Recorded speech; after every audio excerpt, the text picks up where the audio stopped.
m'appelle André Croc et je suis premier vice-président de Rennes Métropole. Alors en effet, nous sommes très honorés d'avoir reçu un prix d'or de Territoria et on avait déposé un projet qui consiste à rendre les données accessibles et mettre aussi de l'intelligence derrière les données.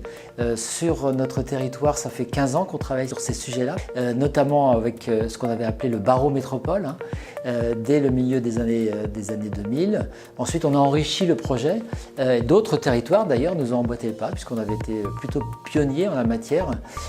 Aujourd'hui, les grandes associations d'élus ont elles-mêmes repris cette idée et éditent avec les agences d'urbanisme des outils comme le Métroscope ou l'Observaglo. On s'est dit que ces outils, ils ont beaucoup d'avantages, beaucoup de qualités, mais ils ont aussi un défaut, c'est leur actualisation. Et quand on souhaite déjà soi-même s'actualiser, c'est-à-dire enrichir les chroniques, mais également se comparer aux autres territoires, on se dit qu'aujourd'hui, le numérique apporte vraiment une dimension supplémentaire. Et donc, c'est le pari qu'on a pris, c'est de transformer ces outils qui sont aujourd'hui encore entièrement papier en un outil ou des outils, puisque finalement, ils ont de multiples formes, entièrement numériques. C'est plus que l'open data, parce qu'il faut déjà évidemment disposer de données publiques, de données fiables, mais c'est aussi les synthétiser, les mettre en forme et les commenter.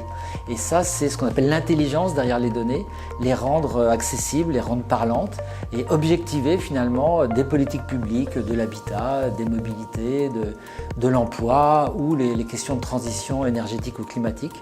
Il faut des données, les mettre en perspective, les critiquer, les commenter, les comparer à d'autres territoires ou les comparer aussi dans le temps. Alors c'est vraiment intéressant de savoir qui regarde ces données. Alors nous déjà on est assez friands de savoir et avant de se lancer dans l'outil, on a mené des enquêtes à ce sujet-là parce que c'était pour nous un enjeu crucial pour qui allait être destiné cet outil. Et on vise aujourd'hui prioritairement tous les élus municipaux. Donc sur le territoire de Rennes Métropole, c'est près de 1100 élus qui sont concernés, mais également tous les techniciens. Et je dirais des techniciens qui s'intéressent à ces problématiques, comme les techniciens experts ou comme les vice-présidents en charge de politiques type que l'habitat ou les mobilités. Donc un large public aussi bien d'experts que de publics moins avertis.